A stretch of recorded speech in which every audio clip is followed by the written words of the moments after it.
Hey, what's going on, guys? TalkNorwichCity here, back for another Norwich City news daily video. I hope you guys are all doing fantastically well.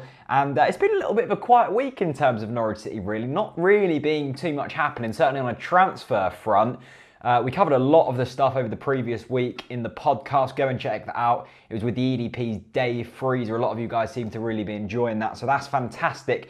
And before we get into today's news, I really want to plug a t-shirt that I've made. It is the Weber Lucian t-shirt. You can see it on screen now. My good friend Seb Ward, that has designed all of the stuff we've done in terms of merchandise, has designed this, and I'm so chuffed with it. I wanted to make something about Stuart Webber. He came in, he talked the talk, and now he's walking the walk. And I think we owe a lot of things to Stuart Webber, certainly what's happened over the past couple of months. So that is that. All profits go towards the channel and helping it run. We've got a big season coming up that we're going to have to fund a lot of things for. So go and head over, links in the description. If you order one, just drop me a comment in the comment section, and I'll thank you, I guess. But yeah, would be a massive help if you could go and get one of them t-shirts. I really hope you like the design, so go and check them out. Links in the description. But let's get out of the plug and let's get into the news. And the first bit of news is Ricky van Wolfswinkel. I know that man who will be playing Champions League football next season has popped up. And he's sending a little bit of beef towards Norwich City. The headline is Ricky van Wolfswinkel slams Norwich City's kick and rush style during his sour Carrow Road stint. Now, of course, Ricky van Wolfswinkel brought him in, £8.5 million. We all thought, I certainly thought, I think everyone thought, this was going to be the man that was going to propel us to the next level of football. I once famously said in one of my videos when we first signed Ricky van Wolfswinkel, and I think we then signed Leroy Fer, it was either before van Wolfswinkel or after, that we are now going to go and get Europa League football. How wrong I was, how very wrong I was. And you know what, I agree with Ricky van Wolfswinkel. I really do.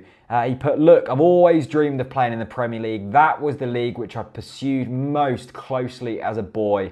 And then came Norwich's offer. Of course, I would have waited for a bigger club, but at Chelsea or Liverpool, I would have probably landed on the bench. So I chose the smaller team.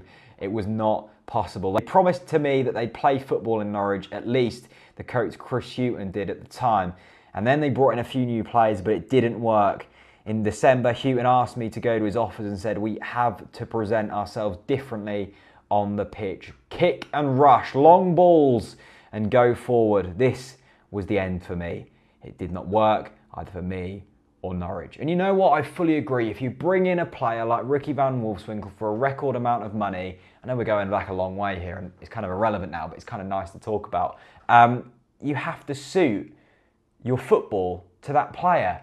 It was not a sustainable way of playing football the way we did under Chris Hughton. It was terrible football. Yes, he did take us to, what was it, 11th in the Premier League, something like that. And that's what everyone says when you don't like Chris Hughton. But that football wasn't sustainable, and we saw it. You can't go on playing football like that. It's only going to get you so far, both in the league and your relationship with the fans.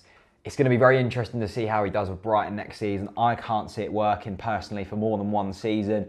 I think he'll probably bore them to death and keep them up first season, but he certainly can't go on the way he can. Hopefully he learnt some things at Norwich City, and that style of football certainly won't work in the Premier League for more than one season. So that is that. The next bit of news is, once again, this Leo Vegas deal. Of course, Leo Vegas are the new Norwich City shirt sponsors and pretty much confirms that kit leak.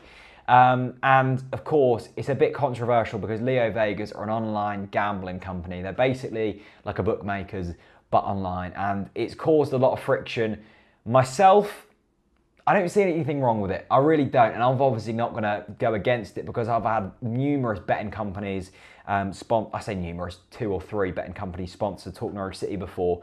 But for me, there was on the Pink 'Un, on the Evening News, there was a couple of open letters sent in by gambling addicts and Norwich City fans who say this is only going to bring on gambling for young people and going to put them more into the gambling spotlight. For me, if you're going to gamble, you're going to gamble. It doesn't matter if there's Leo Vegas on your shirt or Aviva. If you want to put a bet on, you are going to put a bet on, and it all just depends on the willpower of yourself. And as harsh as that may sound, look, the club sells alcohol, the club sells other things that you can get addicted to.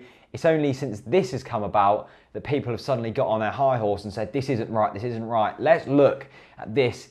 As I said on the podcast, you either go for a local company like a Coleman's or something like that, or Aviva, the Aviva Community Fund, who put half the money on the table that Leo Vegas done. And people are going to go, oh, we went for the cheap option, oh, we can't attract these big names. And then you finally get a respectable big company who come on board and put a lot of money into the football club, and everyone's like, oh, it's Leo Vegas, God, it's gambling. For me, there's nothing wrong with it. If you're going to gamble, you're going to gamble. I didn't go out and buy Aviva's insurance policies just because they're on the front of my shirt. I don't really care who's on the front of our shirt, as long as they're putting good money into the football club. Let me know your thoughts, though, on it down in the comment section below. It's a very touchy subject, I know. And if there's any gambling addicts watching this, let me know what you think. Of course, don't say that you're a gambling addict, but just give me your thoughts on it. And yeah, let's have a little discussion on this, because it's a very interesting one for me. I genuinely can't see the problem with it. I really can't. The next bit of news, Graham Dorrans could have Rangers finally put in a bid that Norwich City are happy with. The bid on the table is £1.3 million plus add-ons. It seems like Rangers just love add-ons. So that's the option they've gone for. And according to multiple sources, that is going to be accepted by Norwich City, and Graham Dorrans is pretty much a Rangers player.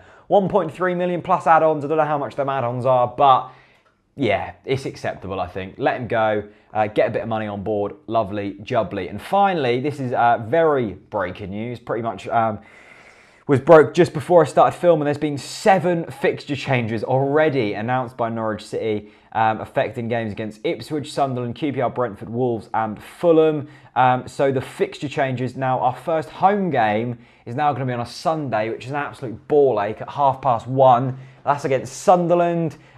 Queen's Park Rangers, which is the following game at home, is now going to be on a Wednesday, which isn't too bad. Ipswich away is going to be on a Sunday, which is all good. That's at 12 o'clock. We've now got a Friday night game at Brentford, which is a bit of a ball ache again. Getting back from London on a Friday night by train is never ideal. The Ipswich game at home is on a Sunday. Of course, we all knew that would happen. Wolves away is on a Wednesday night. And then Fulham at home is on a Friday. So then first 2 games are a bit annoying. I hate Sunday games when they're not a derby. Sunderland at 1:30 on a Sunday. What is all that about? The EFL, honestly. Let's not go there though. So let me know your thoughts on the Ricky Van Wolfswinkel beef. Do you think Ricky's right, or do you think he's just a bit of a crap footballer? The gambling thing, Leo Vegas, what do you make of that? Graham Dorrans, are you happy with £1.3 million plus add-ons? And also the fixture changes. Are you a bit annoyed? Or maybe you're happy. Maybe you can make some games that you couldn't originally make. Let me know your thoughts. Go and get a Wevolution t-shirt. That would be much appreciated. Thanks very much for watching, and see you later. Peace out.